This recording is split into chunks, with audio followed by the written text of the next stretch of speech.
A lot of you may not know this, but I used to work at a pet grooming salon. I did that for about 2.5 years and it was a lot. I saw about 25 to 30 different dogs a day, and some of the stories that I have, for example, there was this one time when a dog came in. The way we do it is that there's a chart with the dog's name and it's in order, and then you have to pull them out of the cage and put them in the tub.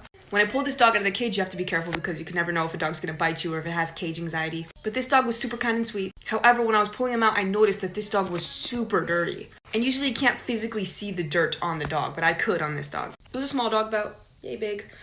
So my thought was like, okay, I just have to shampoo him and like rinse him a little bit more. So when I started rinsing him at first, I started noticing little black specks jumping off of him. We're using a white tub so I can see these clearly. I had just barely sprayed him and I saw that they were fleas. I said, oh, this dog has fleas. So I had to move him over to the flea tub and then rinse the tub out. This keeps the other dogs from getting fleas and this prevents everything. We have a special shampoo for fleas. Okay, listen, this dog was black and white, but the white part of this dog was basically brown. And when I started putting the flea shampoo on him, I have never seen anything so. Part 2 of the dog flea story. When I started rinsing this dog out and putting the flea shampoo on him, I have never seen so many fleas gathered in one place in my entire life. They were covering his skin to the point where I couldn't even see it. Imagine stepping on an ant pile and you see that giant herd of ants flowing out of an ant pile. That's what was happening to this dog. Usually I would see maybe 5 or 7 fleas on a dog. No big deal. This dog, I'm going to be real with you, had hundreds, maybe thousands of fleas. How could they let it get that bad? I have absolutely no idea. I had to leave the shampoo there just to let it sit. Once I finally rinsed it out and I was able to see his skin was raw and pink and scratched up and flaky. This dog wasn't even trying to scratch himself. He had just given up. He was so sad. He was really like, this is my life. This is what it feels like to just be alive. To constantly be uncomfortable and in pain. His skin was terrible. I had to brush fleas off of me because they were jumping everywhere. It was like sand on a beach. I literally can't even describe it. Anyway, I got the dog cleaned and we washed him and everything. I have no idea who the owners are. Just please take care of your dogs.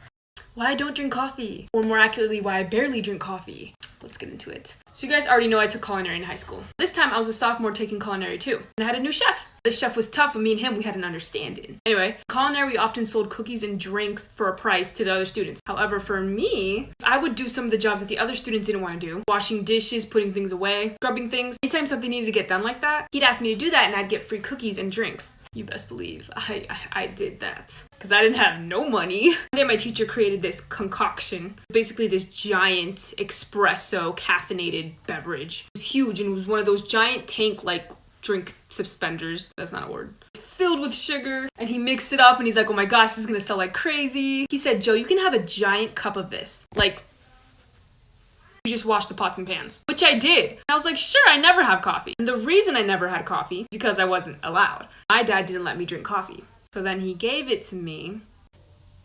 This is part 2 of why I don't drink coffee anymore. So I drank the coffee. I thought it was meh. And I was honestly expecting some Drake and Josh Zoe 101 coffee effect. I was just honestly expecting to just jump off the walls. But I was chill. There was no effect. I kept asking Chef, hey, when is this gonna kick in? And he was like, maybe coffee has no effect on you. And I was like, huh, that sucks. So I went home and, eventually tried to sleep. Let's just say it was 2 a.m. I was rocking back and forth in my bathroom, crying because I couldn't go to sleep. I tried everything, reading the Bible, blinking as fast as I could because I heard that makes you fall asleep. It was just the worst night ever. And I went to school the next day, exhausted, not wanting to do anything. Take that, Chef.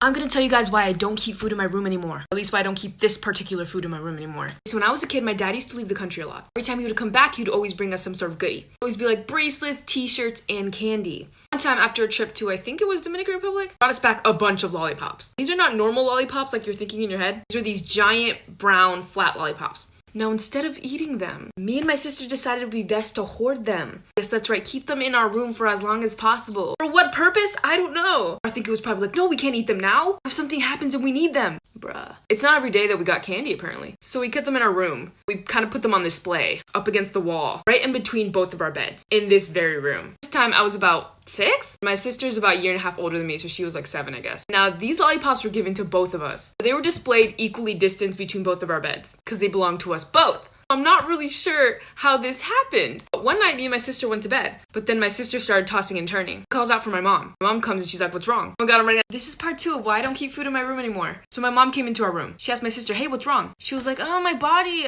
I'm itchy. My mom's like, oh, maybe there's a mosquito. My sister's like, no, it's all over. She moves my sister out of the bed. Maybe it's your bed. She looks at her blanket. Oh my gosh, there's ants here. She shakes the blanket. Ants crawl everywhere. Under her pillow, ants. She lifts the mattress.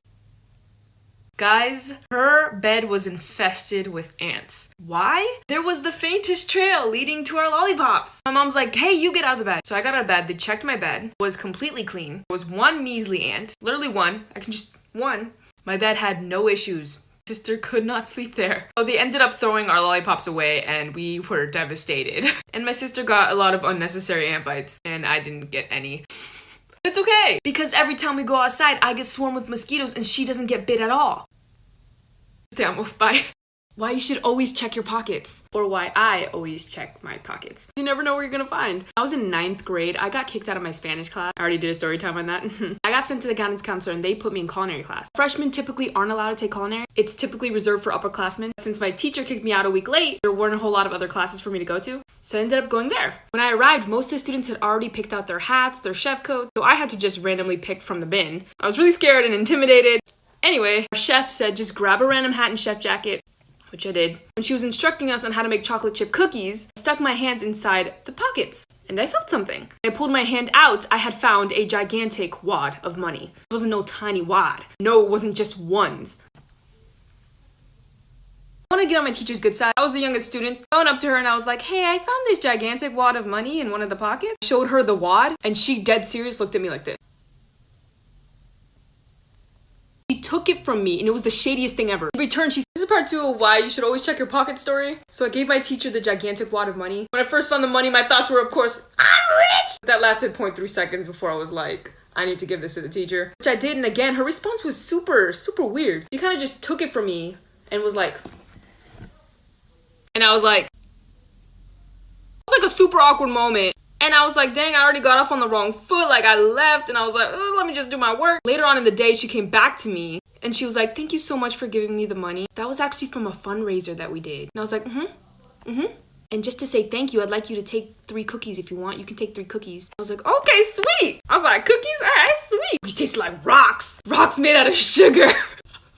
Can't complain, we made them. See, the class ahead of us made them, so it actually wasn't us. Anyway, check your pockets, guys. You never know what you're gonna find. I get some nasty chocolate chip cookies out of it. Hey guys, can I tell you the story when I hit this girl in the face with my backpack? This was elementary school. Calm down. Guys, I used to be a little fighter. I used to be a little... I'm not like that anymore. I am now a pacifist. Okay, well, I don't know if that's true. I'm peaceful now. I'm harmless. Unless you touch my dog. Don't touch my dog. I don't know what this little blonde girl's problem was with me. And she wasn't little. She's actually bigger than me. But she used to mess with me, push me around, comment about what I was wearing, shove me around in PE and on the playground. And on top of all of that, this girl rode the bus with me. Oh, I'm one of those waiting for like you to do some real damage for me to like, that's what my parents taught me. So finally, I'm just trying to get on this bus, trying to go home. This girl stands up, literally blocks my way. What did I do? Picked up my roller backpack, shoved it in her face.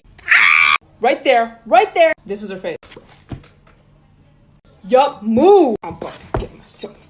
Tell me, who are you gonna tell? The bus driver? I was proud of myself. Guess who tried to be my best friend the next day?